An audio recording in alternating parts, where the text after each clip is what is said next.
গেলেন মা। নিমাই মাকে দেখে মায়ের কোলে এসে বসলেন। আর মা আমার ছেলের সর্বাঙ্গে হাত বুলাতে বুলাতে যখন মস্তকে হাত দিয়েছে, দেখছে তার মস্তকে কেশ মণ্ডল। নিমাই, তোর মস্তকের কেশ কোথায় বাবা? কে করলো তোর এমন দোষ? কীর্তন দেখছে আমার বাবা।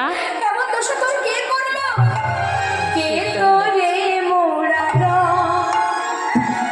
মাথা পরালো বিনা গাথা?